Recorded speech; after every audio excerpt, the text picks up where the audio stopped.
ও কই বড়দা অফ আইলাম দাদার দোকানে কাস্টমার নাই আমি আজকে যাই। ঠিক আছে।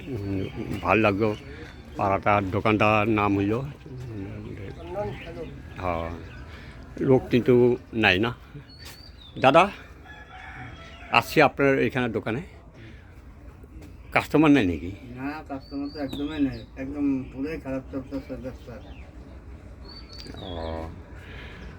ব্যবসা একদমই নেই। তাহলে আপনার ফ্যামিলি কেমন চলে? চলতেছে, বহুত কষ্ট করে চলতেছে দোকানে। উনি দোকানে নাই, নাই, কোনো কাস্টমার নাই, বোট ঢুকে মাটি কীভাবে চলতেছে উনি। ও দাদা বসে আছে আশেপাশে রেল কলোনি স্টেশন সবে, রোডটা খারাপ এই জন্য কাস্টমার আসে না। আজকে যদি রোডটা ভালো হইতো আর পাকা বাড়ি ভালো হইতো, রোডটা দোকানটা সাফা পাকা হইতো তাহলে কাস্টমার, কিন্তু উনি গরিব মানুষ, বহুত গরিব, কোনো হেল্প। দিন খাই।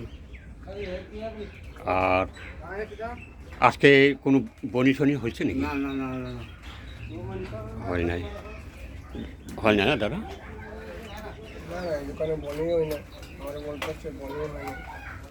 খুব খারাপ লাগলো আমার, পজিশনটা বহুত খারাপ। ঠিক আছে, আমি আসলাম, আমাকে একটু কাটেন, আমি কিছুটা দিতে পারি। আপনি করতে পারলে ভালো হয়। এটা 10-এর জানাই আমি, সবে এটা আসবেন। এই দোকানটার নাম এই যে এটা কী কলোনি করলে, এটা রোডটা ইঞ্জিনিয়ারিং কলোনি, সবে আসবেন। উনি দাদার উপর হেল্প করেন, সবে আসে এখানে চুল কাটেন, উনি খুব সুন্দর কাটে।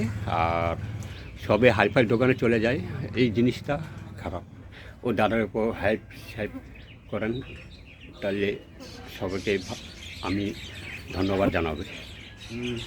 আমার ইউটিউব চ্যানেল ভিডিওটা লাইভ শেয়ার দিবেন বলতে দাদা, শেয়ার লাইভ দিবেন আমার। এটা ধরো আমি আসছি এখন ঠিক আছে দোকানে বলে, এখন আমি কিচ্ছু নাই, আমার দোকানে কিচ্ছু নাই। তো আমি এখন বলছি, আমি কান্দে। হ্যাঁ, গরিবে দেখেন, আমারটা ওঠো না, আমার এই দেখেন